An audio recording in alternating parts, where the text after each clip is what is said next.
स्थानिक स्वराज्य संस्थेचा विषय आणि महानगरपालिका नगरपालिका आर्थिकदृष्ट्या सक्षम असल्याशिवाय त्या चालवणं शक्य होणार नाही।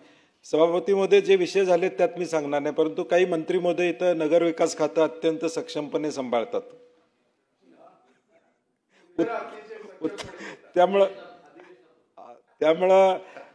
मी काही सूचना त्यांच्या माध्यमातून सरकारला करू इच्छितो ज्या राज्याच्या दृष्टीने फायदेशीर ठरतील। आज सभापती महोदय काय होते, बांधकाम परवानग्या घेतल्यानंतर ओसी आणि ऑक्युपेशन सर्टिफिकेट आणि कंप्लीशन सर्टिफिकेट मिळालं तरी प्रॉपर्टी टॅक्स लागत नाही।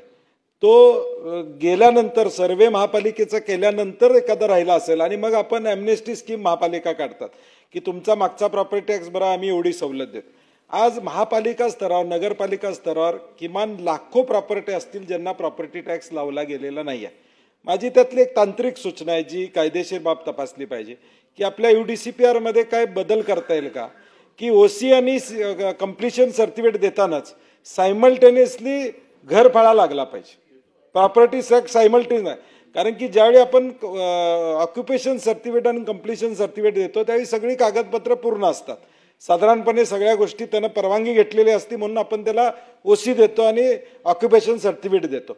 तर त्याच वेळी घरफाळा जर लावला तर हे प्रॉब्लेम ॲम्नेस्टी स्कीम आणणं आणि ह्या सगळ्या गोष्टी राज्यातल्या जमतील आणि त्या महापालिका नगरपालिका आर्थिकदृष्ट्या सक्षम होतील। कायद्यात बदल करावा लागेल पॅरलल, तिकडं घरफाळ्याचा निर्णय झाल्यावरच तुम्हाला CC मिळेल।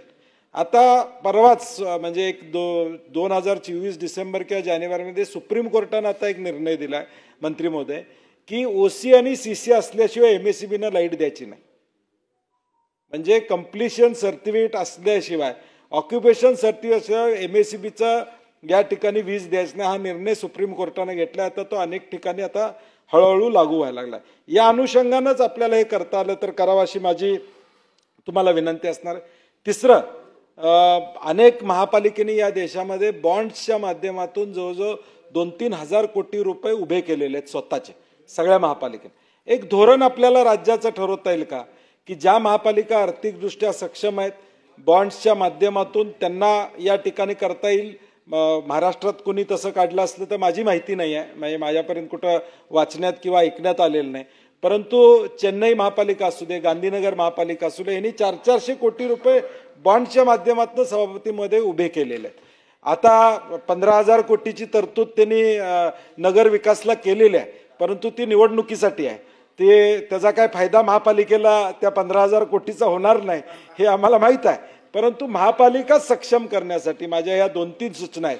तर त्या कायदेशीर बाबी तपासून धोरण आपल्याला काय करता आलं तर राज्याच्या हितानं दृष्टीनं संयुक्तिक ठरेल। मंत्री महोदय। सन्मान्य सभापती महोदय, बंटी पाटील साहेबांनी अतिशय महत्त्वाच्या 2 सूचना केलेल्या आहेत की UDCPR मध्ये CC देताना आपण जर त्याच पद्धतीनं आपण सांगितल्या पद्धतीने जर कार्यवाही केली तर इन्कम सोर्स जनरेट करण्याचा जो एक प्रकार आहे महानगरपालिकेचा त्याच्यामध्ये देखील फार मोठ्या पद्धतीनं वाढ होईल। म्हणून नक्की हे तपासण्याच्या सूचना दिली जातील। UDCPR मध्ये बदल करून अशा पद्धतीनं महानगरपालिका नगरपालिका जर सक्षम होणार असतील तर नक्की त्याच्यामध्ये ॲक्टमध्ये बदल करण्यामध्ये शासनाला काही कुठं अडचण आहे अशातला भाग नाही। बॉन्डच्या संदर्भामध्ये देखील, कारण आता आपण अवर्ग नगरपालिकेकडे बघत असताना त्या सक्षम आहेत म्हणून बघतो, पण ब वर्ग क वर्ग ड वर्ग जर नगरपालिका बघितला तर त्यांच्या आस्थापनेचा खर्च देखील 35% वर गेलेला आहे। म्हणजे काही ठिकाणी तर परवा मी एका लक्षवेधीला उत्तर देत असताना एका महानगरपालिकेचं आस्थापनेचा खर्च हा 69% आहे। त्याच्यामुळे काहीच आपण करू शकत नाही। बॉन्ड्सच्या निमित्तानं देखील काही आपल्याला आर्थिक ताकद महानगरपालिकेनं निर्माण करता येईल का याचा देखील अभ्यास केला जाईल।